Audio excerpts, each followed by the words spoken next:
오늘은 마태복음 11장 강해가 되겠습니다.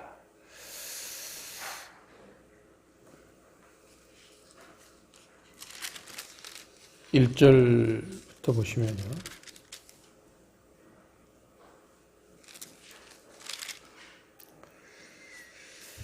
(2절에) 보시면요.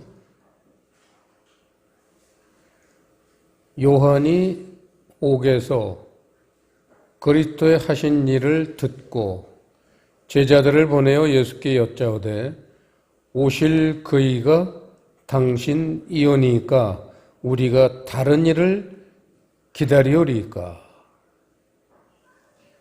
세례 요한이 당시 분봉 왕이던 이스라엘의 북쪽에 필립 왕에게 쓴소리 한번 했다가 감옥에 갇혀서 예수님의 하시는 일을 제자들을 통해서 듣고는 가서 그분한테 한번 물어봐라. 오실 그이가 당신입니까? 이거는 이스라엘 사람들의 메시아 대망사상이죠. 창세기 3장 15절을 한번 보시겠습니다. 내가 너라는 건 지금 뱀입니다. 뱀에게 저주를 14절에 보면 여호와 하나님이 뱀에게 이르시되 네가 이렇게 하였으니 네가 모든 육축과 들의 모든 짐승보다 저주를 받아 배로 다니고 종신토록 흙을 먹을지니라. 내가 너로, 뱀이죠, 여자와 원수가 되게 하고 너의 후손도 여자의 후손과 원수가 되게 하리니 여자의 후손은 네 머리를 상하게 할 것이요 너는 그의 발꿈치를 상하게 할 것이니라 하시고, 이 3장 15절 이 말씀이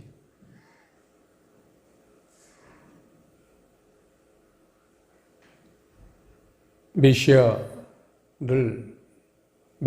그리스도를 보내주시겠다는 최초의 하나님의 약속의 말씀입니다. 여기서 여자의 원수가 되게 한다. 그 여자라는 것은 교회입니다. 교회. 마귀가 아무리 여자한테만 원수가 됐어요? 남자하고는 원수 아니에요, 그럼? 남자하고는 프렌드입니까? 프렌들리하게 지냅니까? 아니잖아요. 그러니까 이 여자가 우리가 생각하는 여자가 아니라는 거죠. 교회 얘기입니다. 내가 너로 교회와 원수가 되게 하고, 그래서 마귀의 가장 원수는 교회예요. 가장 싫어하는 게 교회죠. 반대로 교회도 그 원수인 걸 알고, 우리가 신앙생활하면서 가장 우리의 적은 누굽니까? 나를 못살게 보는 사람입니까? 원수 마귀가 우리의 적입니다. 에베소서 6장 10절에서도 마귀를 원수라고 그랬잖아요. 자, 그래서 여자는 교회고, 그 다음에 너의 후손도 여자의 후손과 원수가 되게 한다. 이 후손이라는 단어, 칠판 맨 밑에 보시면 구약성경이니까 히브리어죠. 제라라는 단어입니다. 제라. 어디 넓은 칸에다 받아 쓰세요. 이 후손이라는 단어가 무슨 뜻인지. 이 제라라는 단어는 뜻이 세 가지가 있습니다. 세 가지 종류가 있는데, 첫 번째, 파종기. 씨 뿌리는 시기다, 그거예요. 파종기. 너의 파종기는 교회의 파종기와 원수가 되게 한다. 씨 뿌릴 때 서로 원수가 되게 한다는 거예요. 이 굉장히 의미가 깊은 말씀입니다. 마태복음 13장 씨 뿌리는 비유를 생각하면 아시죠? 길가에 뿌렸더니 새가 와서 먹어버렸다고. 새가 뭐라고 그랬어요?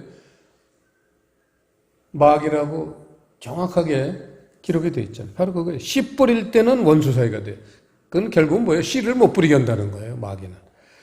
너의 후손도 여자의 후손과 원수가 되게 한다. 두 번째는 이 제라라는 단의 두 번째 뜻은 씨, 종자, 정액 이런 뜻입니다.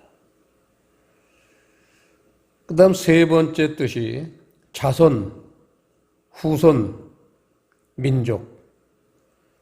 이 세 가지 종류의 뜻을 다 포함하고 있다고 봐야죠.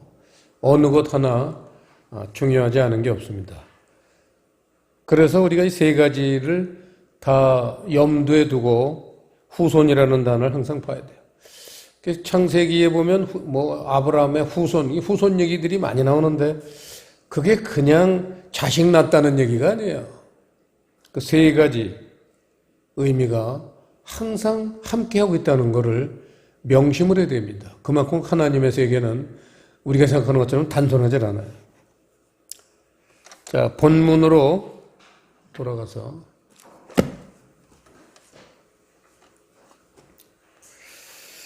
그래서 3절에 오실 거이가 당신이라고 가서 물어봐라. 그랬더니 4절에 예수께서 대답하여 가라사대 너희가 가서 듣고 보는 것을 요한에게 고하되 5절 다 같이 시작. 소경이 보며 안전뱅이가 걸으며 문둥이가 깨끗함을 받으며 귀머거리가 들으며 죽은 자가 살아나며 가난한 자에게 복음이 전파된다 하라.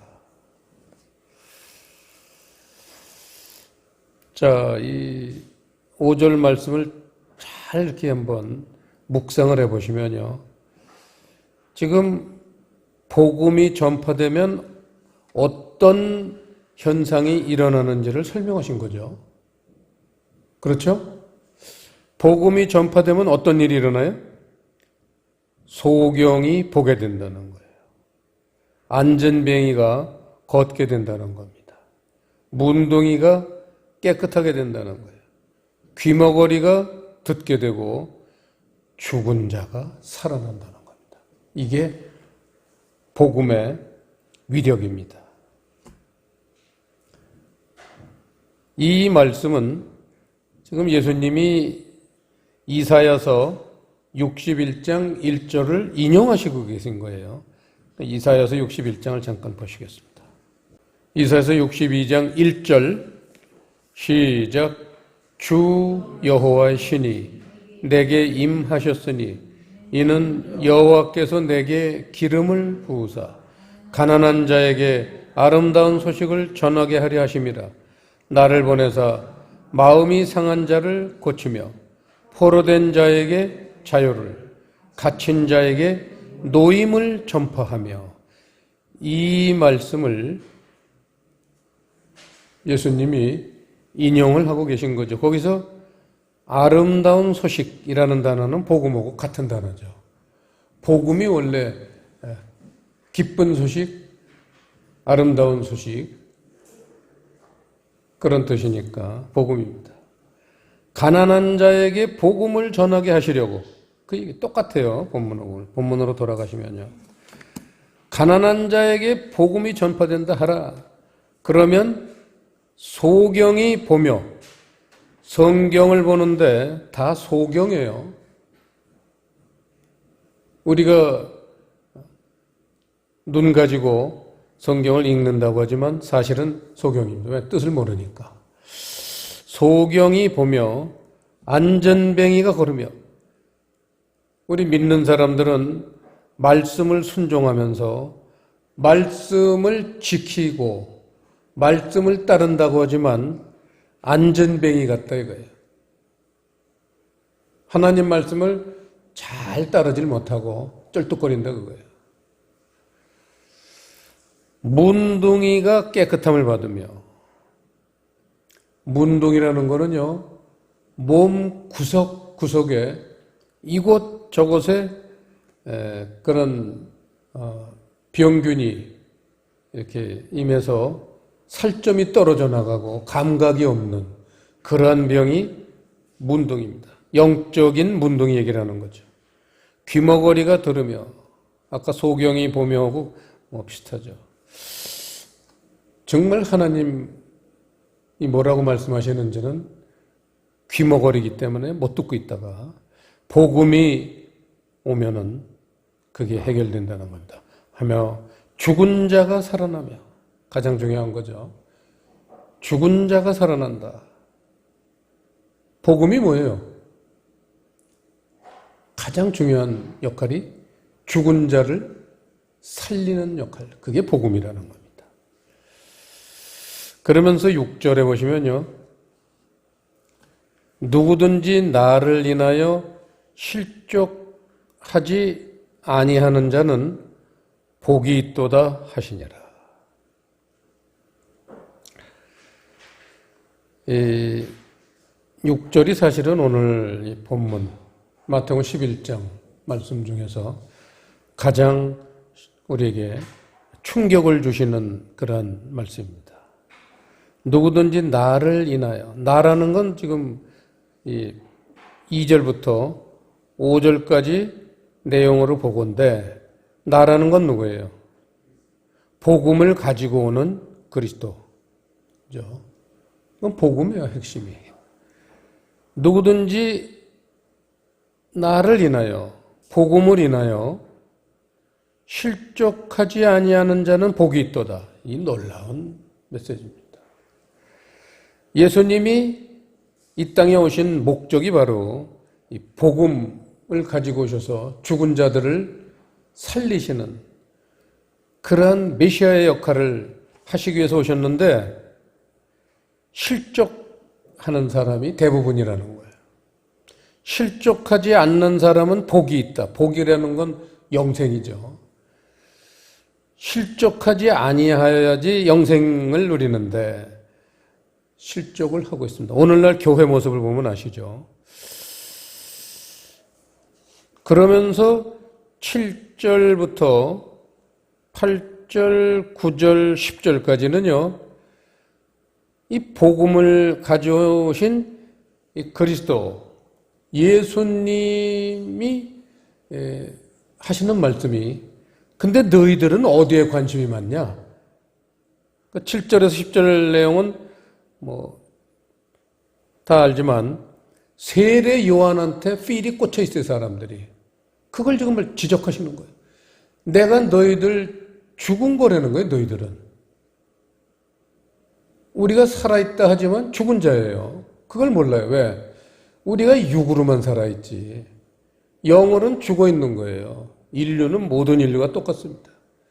그래서 예수님은 복음을 가지고 와서 이 죽은 영혼들을 살리기 위해서 오셨는데 세례 요한한테만 전부 필이 꽂혀 있는 거예요.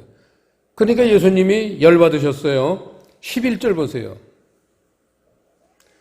내가 진실로 너희에게 말하노니 여자가 낳은 자 중에 세례 요한보다 큰 이가 일어남이 없도다. 그러나 천국에서는 극히 작은 자라도 저보다 크니라. 여자라는 건 교회라고 그랬죠. 교회의 인물들 중에서는 세례 요한보다 큰 이가 없고 천국에서는 근데 지극히 작은 자라도 저보다 크다. 천국에서는 지극히 작다. 이러한 예수님이 말씀을 하십니다. 이거는 질문, 의문사항인데 첫 번째 의문사항이죠. 이게 무슨 말씀인가. 왜 세례 요한은 여자가 낳은 자 중에 큰 자인데 천국에서는 작은 자다. 그 이유가 뭐냐. 그걸 이제 쭉 이 내용에 보면 나오겠죠. 그래서 이제 우선 물음표를 하나 해두고 그 다음에 12절 세례 요한의 때부터 지금까지 천국은 침노를 당하나니 침노하는 자는 빼앗느니라. 여기에 두 번째 질문 사항이 있습니다. 뭐로 침노하는 거냐? 여러분, 답이 뭘 것 같아요? 크게 말씀해 보세요. 그렇죠. 우리 푸른 교회한테는 이게 질문도 안 돼요. 깜도 안 돼요.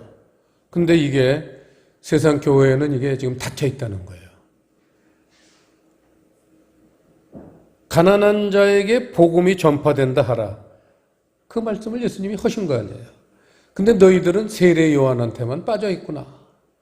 그저 요단강에 가서 세례받고 죄사함 받는다는 것만 그저 그냥 푹 빠져 있는데 요단강에 가서 물 한 번 빠졌다고 천국 가느냐? 아니라는 거예요.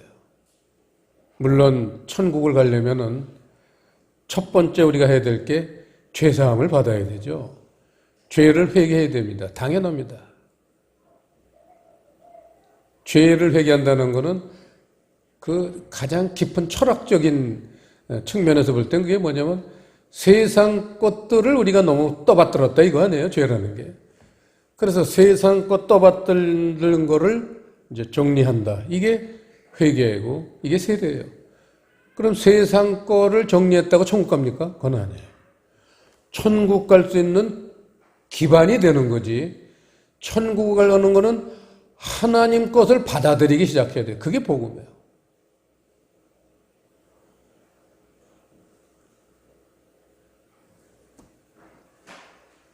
이 복음이 뭐냐는 우리 푸른교회는 이제 주제이기 때문에 다들 아시지만 또 우리가 다시 한번 확인하기 위해서 한번 보겠습니다. 에베소서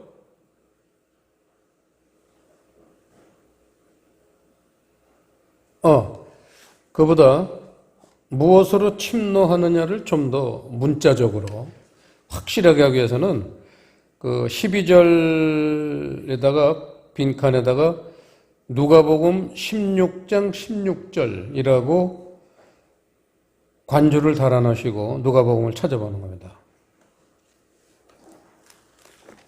동행기절이에요. 이 마태복음 11장 12절에 동행기절인데 거기에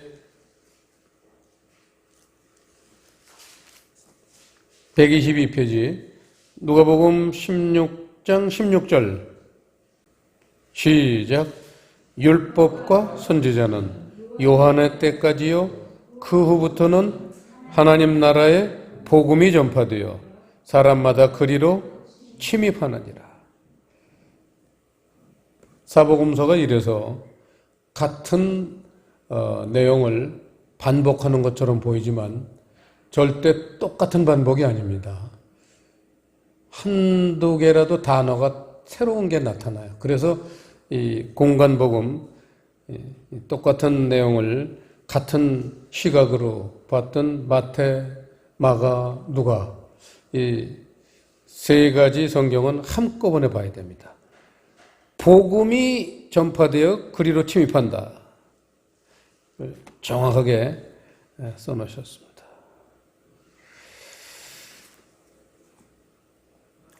에베소서 1장 13절 말씀 보시겠습니다. 가장 우리가 성경을 많이 보게 되는 성구 중에 하나죠. 시작.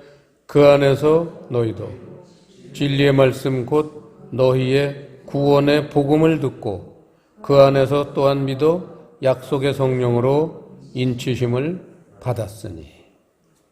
그래서 이 복음은 진리의 말씀이다. 이러한 명제가 하나 나왔고요. 그 다음에 베드로전서 1장을 보시겠습니다.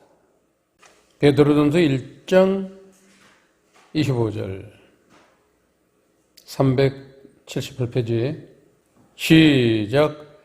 오직 주의 말씀은 세세토록 있도다 하였으니 너희에게 전한 복음이 곧 이 말씀이니라. 해서 베드로전서를 통해서는 주의 말씀이 복음이라는 거예요. 그런데 주의 말씀에 이 말씀이라는 단어가 로고스를 쓰지 않고 칠판에 있는 흐레마라는 단어입니다. 흐레마. 그래서 복음은 진리의 말씀이면서 또한 흐레마다라는 거예요. 그럼 흐레마가 무엇이냐를 알기 위해서는 요한복음 6장 63절을 짝의 말씀이니까 짝꿍이에요. 그 요한복음 6장을 보겠습니다. 요한복음 6장 63절 시작. 살리는 것은 영이니 육은 무익하니라. 내가 너희에게 이른 말이 영이요 생명이라. 그래서 이른 말이라는 단어, 말이 로고스가 아니라 흐레마입니다. 똑같아요. 주의 말씀이 뭐냐? 이른 말이 영이요 그랬잖아요. 그래서 흐레마라는 것, 주의 말씀이라는 게 뭐냐? 영의 말씀이다. 이렇게 예수님이 말씀하고 있습니다. 그래서 복음은 진리의 말씀이요 또한 영의 말씀이다. 그렇게 두 가지 명제를 얘기해 주시고 하나를 더 봐야 돼요. 세 가지 명제를 같이 봐야 됩니다. 출애굽기 34장 27절 시작. 여호와께서 모세에게 이르시되 너는 이 말들을 기록하라. 내가 이 말들의 뜻대로 너와 이스라엘과 언약을 세웠음이니라 하시니라. 말씀의 뜻이라는 거예요. 그래서 이 복음은 진리의 말씀이요 영의 말씀이요 말씀의 뜻이라는 거예요. 그래서 세 개를 묶으면 결국 뭐가 돼요? 말씀의 영적 의미. 이거죠. 말씀의 영적 의미. 이걸 신학교 다닐 때는 뭐라고 이제 가르치면 한자용어로 영의. 우리가 성경을 볼 때 가장 중요하게 다뤄야 되는 대목이 영의다. 영적인 의미다. 이걸 신학교에서는 가르치면서도 그 영적 의미를 어떻게 우리가 풀어가야 되는지에 대해서는 그걸 신학교도 모르고 있으니까, 교회들도 모르고 있으니까 실제로는 제목만 가르친 거예요. 영의라고. 저는 그게 가장 중요하다는 거를 아주 뇌리에 깊숙하게 그렇게 신학교 다닐 때 이제 각인을 했는데, 그걸 어떻게 해서 그럼 영의, 영적인 의미를 어떻게 알게 되느냐. 그 비결을 어디서도 가르쳐 주질 않았어요. 그래서 신앙생활 내내 답답했었죠. 그러니까 영적 의미, 말씀의 영적 의미가 깨달아져야 된다는 겁니다. 깨닫다라는 단어가 아주 우리 신앙생활에서 믿다, 믿음이라는 거는 다른 말로 말하면 말씀을 깨닫는 거예요. 영적 의미를 깨닫는 것. 아주 단순한 하나님의 논리인데 이게 아까 소경이고 귀머거리이기 때문에 모르고 살았던 거예요. 근데 왜 그렇게 지금 이 시간도 전 세계 교회들이 상당수 대부분의 교회들은 지금 복음이 닫혀 있잖아요. 열려 있질 못합니다. 그 이유가 뭐예요? 갈라디아서 1장을 한번 보세요. 그 이유를 설명하고 있습니다. 갈라디아서 1장에 보시면요. 왜 그렇게 지금도 교회들이 흑암에 잠겨 있느냐.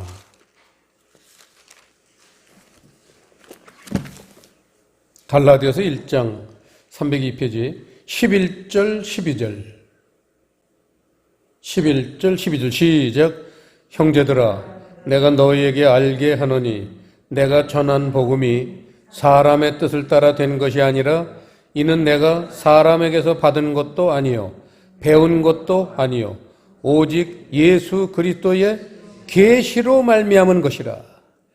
계시라는 단어에도 밑줄 치고 전에 써놓으라고 그랬죠.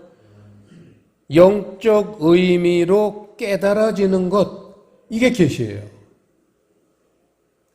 계시라는 게 뭐 불이 번쩍번쩍하고 그거 아니에요. 영적 의미로 깨달아지는 것. 그래서 에베소서 6장 19절 마저 써놓으세요. 거기다 계시에다가 에베소서 6장 19절이라고 쓰고 바로 옆 뒤에 있는 에베소 6장 19절을 보겠습니다. 에베소 6장 19절 보면요. 또 나를 위하여 구할 것은 내게 말씀을 주사 나로 입을 벌려 복음의 비밀을 담대히 알리게 하옵소서 할 것이니 이거잖아요. 복음은 비밀이라는 거예요. 비밀은 너도 나도 다 아는 게 비밀이 아니에요. 아는 사람만 아는 거예요. 복음은 아는 사람만 아는 거예요. 그래서 이 복음이 그렇게 지금 많은 사람에게는 닫혀 있는 거죠. 복음은 비밀이라는 것. 자, 거기까지 이제 복음에 대해서 아주 핵심적인 복음이 뭐냐를 핵심적으로 우리가 오늘 한번 살펴봤습니다. 정리해 본 거죠. 자, 고린도 후서 4장 말씀을 한번 보겠습니다. 그렇게 계속 모르고 있으면 어떻게 되느냐? 몰라도 되느냐? 복음을 계속 모르지. 오늘날 교회들처럼 그냥 모르고 그냥 지내도 되는 거냐? 어떻게 되는 거냐?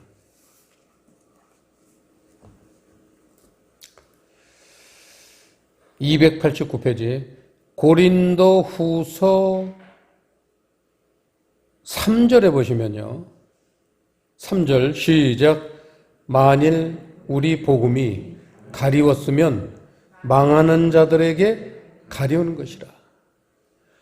복음이 가려서는 안 되는 거예요. 왜? 망하니까.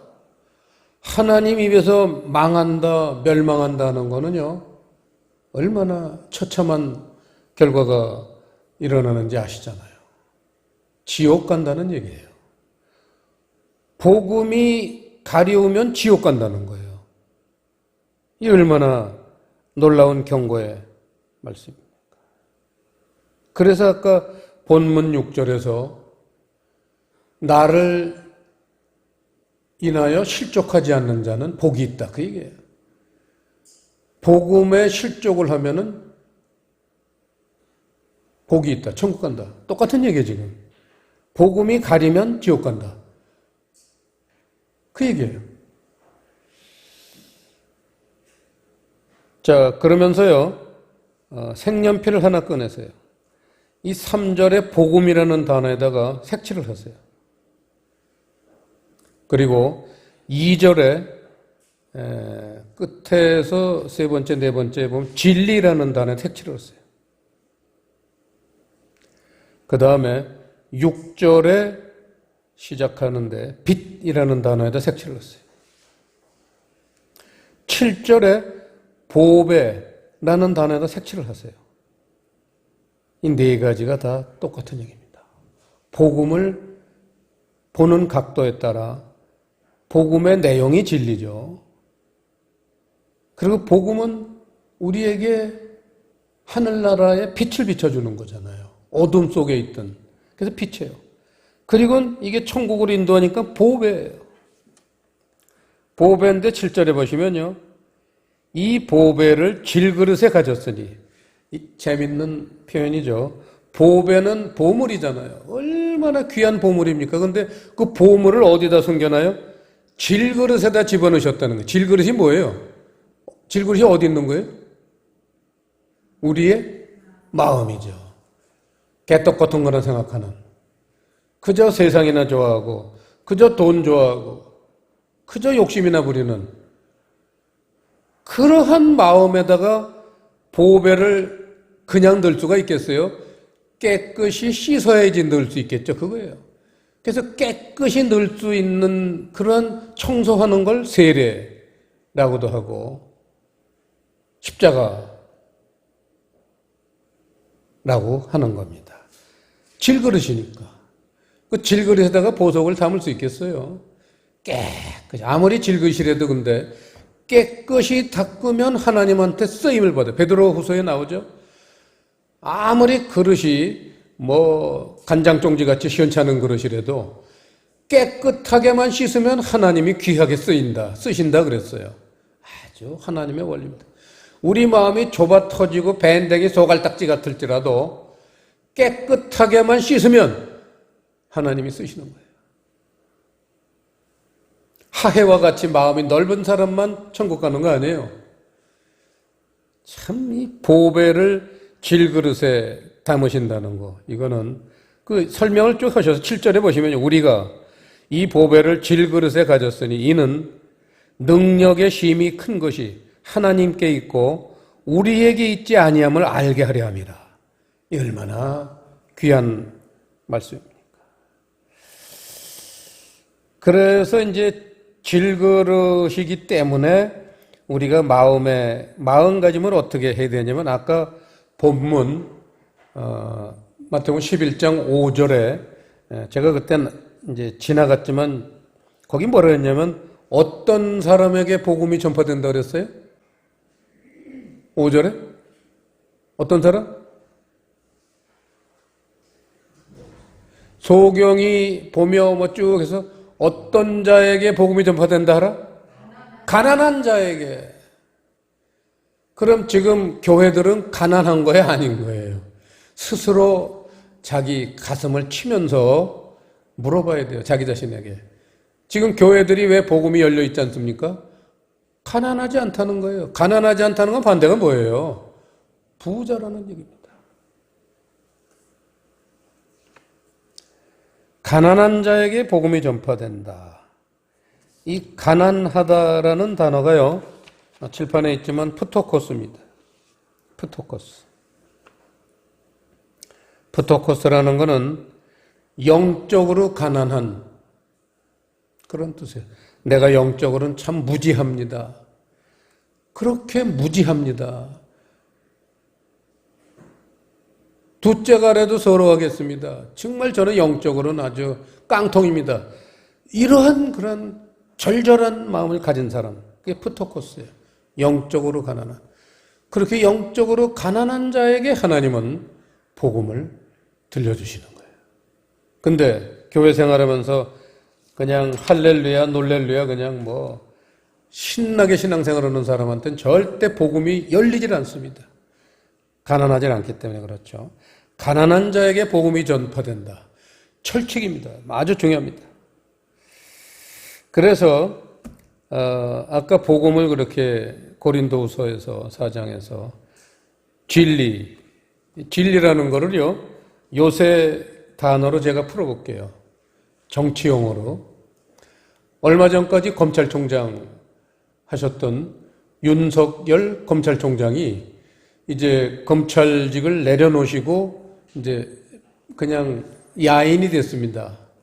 그랬더니 그분이 야인이 돼서 첫 번째로 뭐라고 발표를 했느냐. 관심 있는 분들은 기억하실 거예요. 어떤 세상이 되길 원한다 그랬어요? 상식과 정의, 그랬죠? 상식과 정의가 있는 세상이 되길 원합니다. 그게 검찰직을 그만두고 첫 번째로 한 말이에요. 전 그 말을 들을 때 아주 마음이 뜨겁습니다. 상식이 뭐예요? 하늘나라의 상식이 뭐예요? 뭐예요? 하늘나라의 상식이 뭐예요? 상식이라는 건 정상적인 사람이 다 알아야 되는 거예요. 천국에서 정상적인 사람이 다 알아야 되는 내용이 뭐예요? 진리예요. 천국의 상식이 진리예요. 진리를 그렇게 어렵게 생각하지 마세요. 그냥 이 세상 살면 왜 상식적인 거 다 알게 되잖아요, 우리가. 물론 학교에서도 공부도 하고, 경험도 쌓고, 또 선배들한테 이렇게 체험도 듣고, 이제 여러 가지를 해서 상식이라는 게 생기지만, 하늘나라 상식이 바로 진리예요. 자, 마태복음 24장 보겠습니다. 마태복음 24장 14절 시작. 이 천국 복음이 모든 민족에게 증거되기 위하여 온 세상에 전파되리니 그제야 끝이 오리라. 복음이 땅 끝까지 전파되면 그게 종말이 온다는 거예요. 그러니까 우리는 지금 이 말씀을 우리가 지금 묵상하면서 복음의 동역자를 필요로 하시는 그러한 시대에 우리가 살고 있다는 것을 명심해야 되겠죠. 곧 종말이 옵니다. 그렇게 많이 남지 않았어요. 근데 복음이 전파되면 이제 종말이 온다는 거예요. 그러니 한 사람이라도 더 건지기 위해서는 복음을 전파하는 동역자가 필요하다는 거예요. 우리 푸른 교회는 바로 이 복음을 우리들에게 알려주신 목적이 이런 동역자들을 구하시는 거예요. 그래서 그렇게 사람이 많지 않지만 예를 들어 몇만 명 되는 교회라 할지라도 복음을 모르잖아요. 아예. 천국 복음이 아니라 세상 복음, 땅의 복음은 알아요. 그걸 아주 땅의 복음, 천국 복음을 싹 땅의 복음으로 바꿔가지고 율법 말씀을 그렇게 말하는 거죠. 땅의 복음. 그거 갖고는 사람들을, 죽은 사람들을 살리지 못합니다. 그래서 우리 몇만 명 다니는 몇몇 명 출석하는 교회도 복음을 전할 사람은 한 사람도 없어요. 70만 명 다니는 교회에 복음을 아는 사람이 몇 사람이나 되겠어요. 아주 정말 적을 겁니다. 그런데 우리 푸른 교회는 우리 어린이들까지 30명, 우리 교회가 어린이들까지 30명이 넘는데 어린이들까지 다 합니다. 복음을. 우리 이수지 전도사님이 너무나 잘 가르치고 우리 어린이들이 순종들을 잘해서 다 복음을 알아요. 저쪽 교회는 어른들도 모르는데 이쪽 교회는 어린이들도 합니다. 가장 나이 어린 은경이, 현아 알고 있어요. 얼마나 놀라운 축복의 교회입니까? 여러분 정말 그 복받았다는 것을 체험을 해야 돼요. 마가복음 1장 15절 한번 보시겠습니다. 마가복음 1장 15절. 오늘 말씀을 이제 마가가 요약을 했는데요. 1장 15절. 53페이지 마가복음 1장 15절. 오늘 말씀을 총요약한 겁니다. 시작. 가라사대 때가 찼고 하나님 나라가 가까웠으니 회개하고 복음을 믿으라 하시더라. 이거예요. 때가 찼고 거기다 일이라고 쓰세요. 일. 가까웠잖아요. 종말이 가까웠어요. 때가 찼어요. 이. 그래서 할 일이 회개해야 돼요. 회개하가가 이예요. 그 다음 복음을 믿고 전하라. 이게 3이에요. 이게 마지막 시대 교회들에게 주시는 사명이라고 봅니다. 그러면서 본문으로 돌아가겠습니다. 오늘 마태복음 11장 강의이기 때문에 끝부분 결론 25절 시작. 그때에 예수께서 대답하여 가라사대 천지의 주제이신 아버지여 이것을 지혜롭고 슬기 있는 자들에게는 숨기시고 어린아이들에게는 나타내심을 감사하나이다. 놀라운 반전이죠. 하나님이 하시는 일은 늘 이렇습니다. 지혜롭고 슬기 있는 자들에게는 복음을 숨기신다는 거예요. 왜? 자칭이니까. 자칭 지혜롭고 슬기. 지네들이 아주 똑똑하고 뭐 똑소리가 나요. 이런 자들에겐 숨기시는 거예요. 그러면서 어린아이들에게는 복음을 나타내신다는 거예요. 어린아이들에다가 밑줄을 치시고요. 마태복음 18장 4절이라고 쓰시기 바랍니다. 그러곤 보시겠습니다. 조금 뒤에. 마태복음 18장에 보시면요. 어린아이라는 주제로 말씀을 하시는데 예수님이 한 어린아이를 이렇게 세우시고는 3절에 가라사대 진실로 너희에게 이르노니 너희가 돌이켜 어린아이들과 같이 되지 아니하면 결단코 천국에 들어가지 못하리라. 무슨 얘기예요? 어린아이들에겐 복음이 전파된다. 그래서 천국 간다는 거예요. 아주 간단한 논리예요. 성경은. 어린아이들에게는 복음이 전해진다는 겁니다. 그래서 이 어린아이라는 그러한 정체성이 뭐냐? 그냥 나이가 어린 애들이 아니란 말이에요, 지금. 이 어린아이들을 4절에서 설명을 해 주셨어요. 그러므로 누구든지 이 어린아이와 같이 자기를 낮추는 그이가 천국에서 큰 자니라서 낮추다. 칠판에 보시면요. 타페이노오. 이게 이제 낮추다라는 그 번역을 한 원어가 타페이노어인데 전에 한번 저희가 한번 봤던 단어죠. 짓누르다. 내리누르다, 짓누르다. 그러니까 낮추다. 짓누르면 낮춰지는 거 아니에요. 짓누르다, 내리누르다. 그래서 영적인 의미로 그게 뭐다? 죽이다. 자기를 죽이는 그이가 천국에서는 큰 자다. 자기를 죽여야 돼요. 질그릇을 씻어야지 보배를 넣을 수가 있어요. 똑같은 얘기예요. 질그릇에 복음을 어떻게 담습니까? 우리 추한 마음에 씻으면 담을 수가 있어요. 어떻게 씻어요? 죽이면 되는 거예요. 그게 십자가예요. 멋있잖아요. 그러면서 본문으로 다시 돌아가서요. 27절 보시면요. 26절 올소이다. 아멘이다 그거예요. 교만한 자들에게는 숨기고 어린아이들처럼 자기를 죽이는 자들에게는 나타내신다 그랬더니 예수께서 그렇게 말씀하신 것 같아요. 올소이다 이렇게 된 것이 아버지의 뜻이니다. 27절 내 아버지께서 모든 것을 내게 주셨으니 아버지 외에는 아들을 아는 자가 없고 아들과 또 아들의 소원대로 계시를 받는 자 외에는 아버지를 아는 자가 없다. 하나님을 아는 사람은 딱 두 부류죠. 누구예요? 아들, 예수님. 또 아들의 소원대로 계시를 받는 자. 이런 사람 말고는 아버지를 누군지 몰라요. 그냥 덮어놓고 옆집 아버지를 보고 아버지라고 하는 거죠.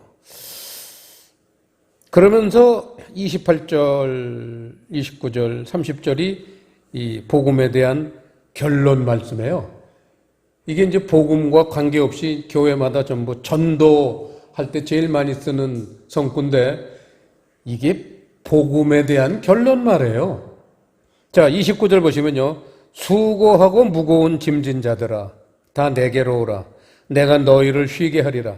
수고하고 무거운 짐이 뭐예요? 지금까지 뭐 얘기하는 거예요? 뭐와 뭐 얘기해요?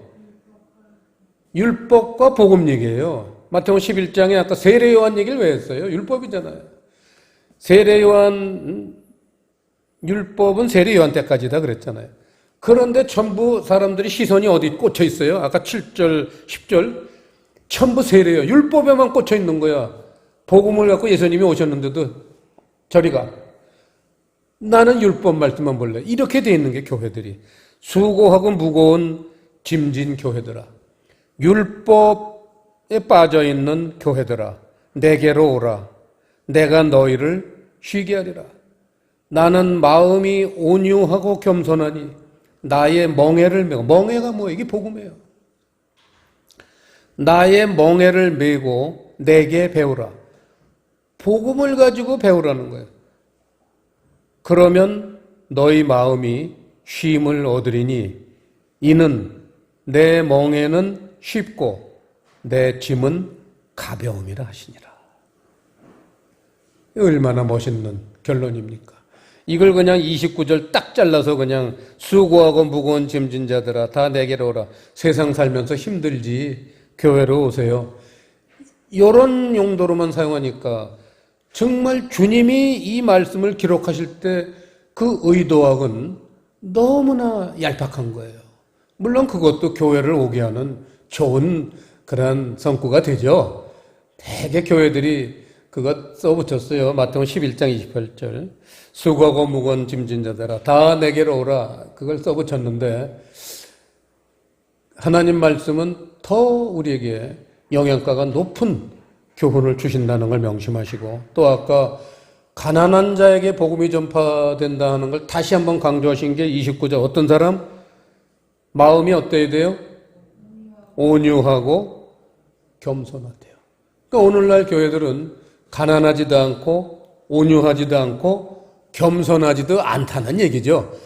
그러니까 복음이 열리질 않아서 교회는 열심히 다니고 헌금도 열심히 했겠지만 결말이 비참할 수도 있다. 이런 말씀입니다.